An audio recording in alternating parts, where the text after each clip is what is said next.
Hi guys, welcome back to my channel. Now, on today's episode, what I want to do is talk about something, as I always do, that it seems to be quite controversial and something that nobody else in the sphere seems to be talking about. Not that I've come across anyway. And what's so bizarre is in my practice and working with clients on a daily basis, this seems to be one of the main predictors of psychological distressed behavior.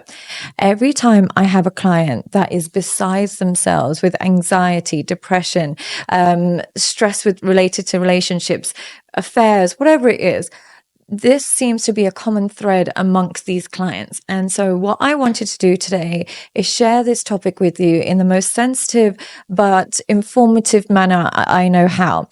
Now, if you know me, you know I don't mince my words, but I do recognize that when I work with clients who have this particular issue, when I explain it to them, it's like the penny dropped and they go silent and they are really devastated for a couple of days and they are actually like a little bit shell shock because they haven't really explored this issue before. But the moment we unveil it, that's when they can start to heal. And I really want to do that with you guys today. And the topic is single mothers. Now, if you've come across my content before, you know that I'm a huge advocate for, children and what's best for children. Now, in nowhere ever have I suggested that you have to stay with a person, even if they're abusive, and you have to, stay with your partner forever. And, you have to. I've never said that. But what I do say is the children's needs have to come first. And when they are coming from a single parent home, they are at a lot of emotional and psychological disadvantages. So what I want to do is debunk the idea that, okay, single parenting is all terrible, because this is what a lot of the advice online says, is if you meet a single mother or if a girl comes from a broken home, that means that's it. You cannot be with her. She's going to be traumatized. She's going to be difficult. She's going to be anxious. We don't want anything to do with it. That seems to be a lot of the advice. Or the other end of the spectrum is they act like there's nothing wrong with it. They act like there's no problem whatsoever and you should just go in blindly. There is a way of dissecting whether or not, if somebody comes from a single parent home or if somebody is a single mother, if they are going to be a good single mother or a bad single mother. Yeah. And I'm going to say it as simple as that, because there are two types of single mothers. One of those single mothers, I believe, is a gift to mankind. And the other is a punishment to anybody who's ever walked in her path. So there's literally just two types of single mothers. And I'm going to talk you through the two types and what are the green flags and the red flags, whether you're from a single parent home or you're dating a single mother or you are a single mother. I want you to recognize the red flags and green flags in single parenting. Now, if you meet a single mother and she is co-parenting effectively, she is really close with her previous partner, is really happy for the children to spend time with her previous partner or a previous partner's family. She encourages the children to spend time with the new stepmother and perhaps the new children.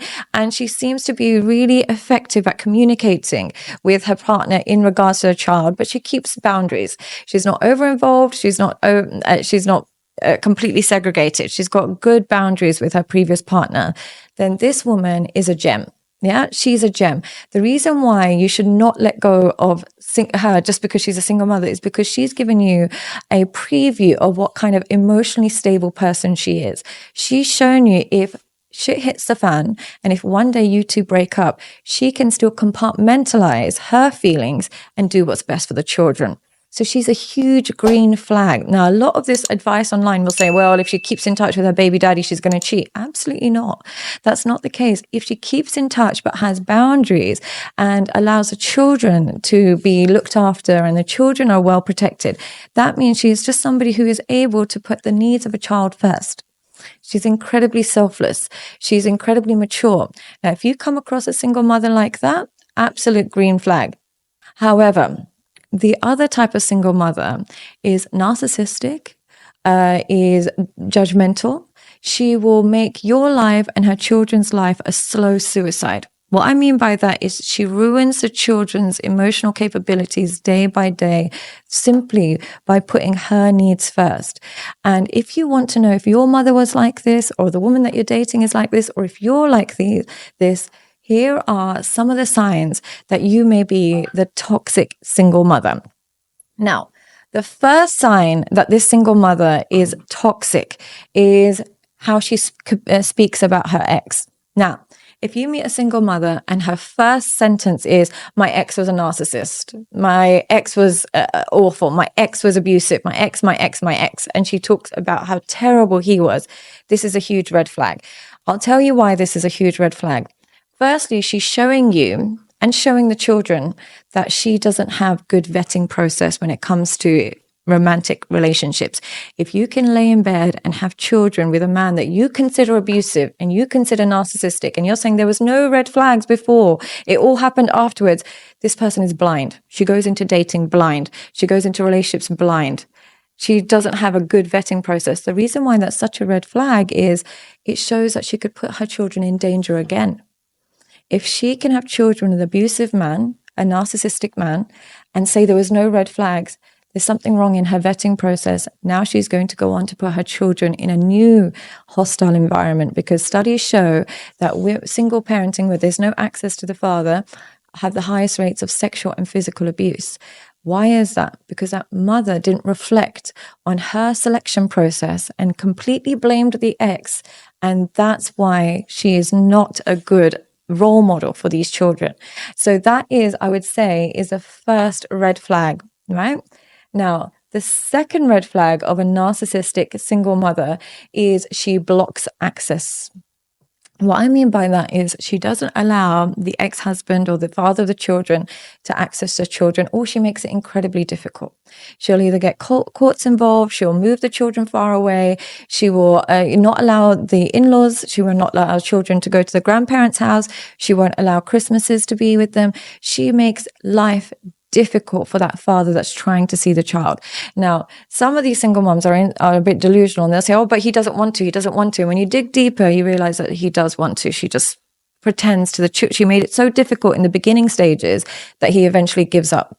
Now, if she blocks access to the father of her children, the reason why this is a huge red flag if you're a child of a mother like this is it shows she puts her ego above your emotional needs. Her ego comes first. Knowing full well that children need two parents, she doesn't care about that. She puts her ego first. If you're dating a woman like this, she is giving you a preview into what she would do if you two had children. She might be great to you now. She might be loving and kind and just say, oh, he was awful, I'm just protecting my children from abuse. But she's giving you an insight into what would happen if you two have children and you annoy her. Most mothers who block access to a child's father, they go on to do it again. Yeah, they go on to it. Statistically, they find women go on to do it again. There's usually not just one man on the block list. It's a couple. So if she's blocked access to the father, and if the reasons are anything other than regular and consistent abuse to the child, then chances are she is a toxic single mother and one that you should stay away from. Now, another thing to bear in mind is another signal that she might be a toxic single mother is she demands loyalty from the children. What I mean by that is she makes a child feel guilty if they want to spend time with their father or the father side of the family. She sees a child. Hi guys, thank you for tuning in. For the rest of this video and for exclusive weekly content that you won't get anywhere else on the internet, make sure you join my Patreon. The link is in the bio. Not only will you be able to watch all my exclusive content, but you'll also be able to ask me a question anytime throughout the month. So thank you so much for watching. The links are in the bio.